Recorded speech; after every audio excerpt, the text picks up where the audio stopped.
ஆண்டவராகிய இயேசு கிறிஸ்துவின் நாமத்தில் அன்பின் வாழ்த்துக்கள். இந்த நாளின் தியானத்துக்கென்று தெரிந்து கொள்ளப்பட்ட வேத பகுதி அது யோபின் சரித்திர புஸ்தகம் 5ஆம் அதிகாரம் 24ஆம் வசனம். யோபு 5:24. உம்முடைய கூடாரம் சமாதானத்தோடு இருக்க காண்பீர்.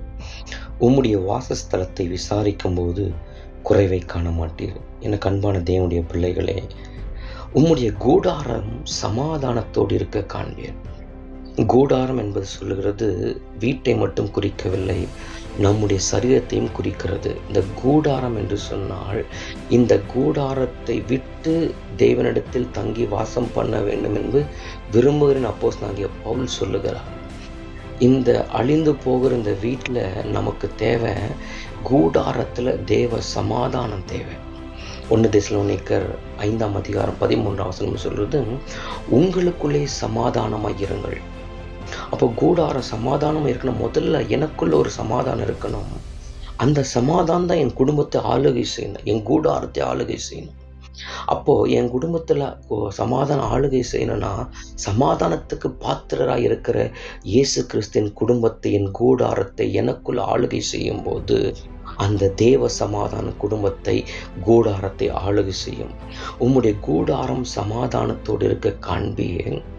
அப்போ சமாதான பிரபு, சமாதான காரணராக இயேசு கிறிஸ்து என் குடும்பத்தில், என் வாழ்க்கையில் எனக்குள் இருக்கும்போது அந்த சமாதான குடும்பத்தை ஃபுல்ஃபில் ஆக்கும்.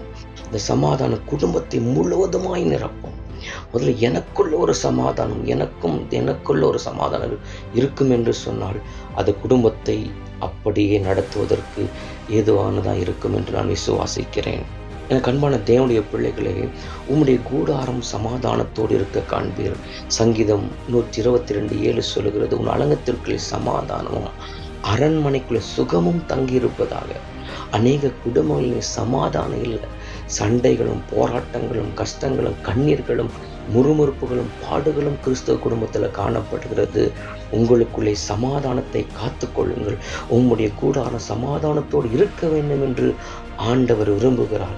சமாதானம் மட்டும் இல்லை, அங்கே சமாதானம் இருக்கும் என்று சொன்னால் உம்முடைய வாசஸ்தலத்தை விசாரிக்கும் போது குறைவை காண மாட்டீர்கள். எனக்கு அன்பான தேவனுடைய பிள்ளைகளே, உங்களுடைய வாசஸ்தலத்தை விசாரிக்கும் போது குறைவை காண மாட்டீர்கள். எப்போ குறைவு அற்று போகும்னு சொன்னால், நிறைவானவர்கள் குடும்பத்தில் ஆளுகை செய்யும் போது அந்த இடத்துல குறைவு இருக்காது. சங்கீதம் 34:10 சொல்லுகிறது, சிங்கக்குட்டிகள் தாழ்ச்சி அடைந்து பட்டினியாய் கிடக்கும், கர்த்தரை தேடுகிறவர்களுக்கு ஒரு நன்மையும் குறைவுபடாதான். உங்கள் வீட்டில் குறைவு இருக்கக்கூடாதுன்னு சொன்னால் தேவனை தேடுகிற அனுபவம் இருக்கணும். உங்களுக்கும் குடும்பத்தை சார்ந்த நபர்களுக்கும் கர்த்தரை தேடுகிற அனுபவம் இருக்கும் என்று சொன்னால் ஒரு குறையும் வைக்காமல் கர்த்தர் நிறைவாய் நடத்துகிற தேவனாய் இருக்கிறார்.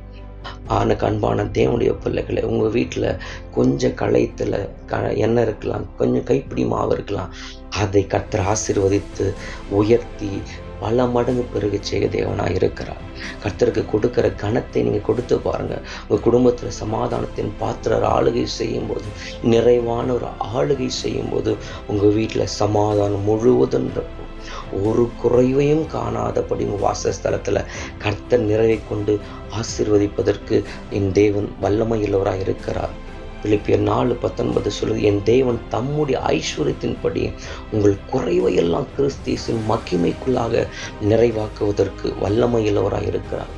1 கொரிந்தியர் 13:10 சொல், நிறைவானவர் வரும்போது குறைகள் எல்லாம் ஒளிந்து போகும். உங்கள் வாழ்க்கையில் நிறைவானவர், அன்பின் ஆவியர், நிறைவானவர் இயேசு கிறிஸ்து உங்கள் வாழ்க்கையில் காணப்படும் போது எல்லா குறைகளையும் நிறைவாக்குவதற்கு என் தேவன் வல்லமையுள்ளவராக. இந்த வார்த்தைகளை கொண்டு கர்த்தர் நம்மை நடத்துவாராக. ஜெபிக்கலாம்.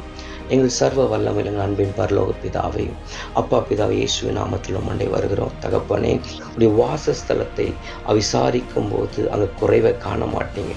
உங்களுடைய கூடாரம் சமாதானமாக இருக்குன்னு சொல்லி இருக்கிறீங்களப்பா. ஒவ்வொரு குடும்பத்தில் இந்த நாளில் சமாதானம் பொங்கி வழியட்டும்.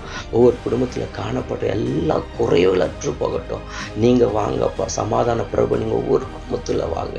நிறைவானவரை இந்த காலை வேளை ஒவ்வொரு குடும்பத்தில் நீங்கள் ஆளுகை செய்து குடும்பத்தில் காணப்படும் எந்த குறையாக இருந்தாலும் இயேசுவின் நாமத்தில் விலகட்டும். சமாதானத்தின் பாத்திரனை ஆளுகை செய்து நீங்கள் நடத்துங்க, பலப்படுத்துங்க. இயேசுவின் நாமத்தில் ஜெபிக்கிறோம் எங்கள் அன்பின் நல்ல பிதாவே.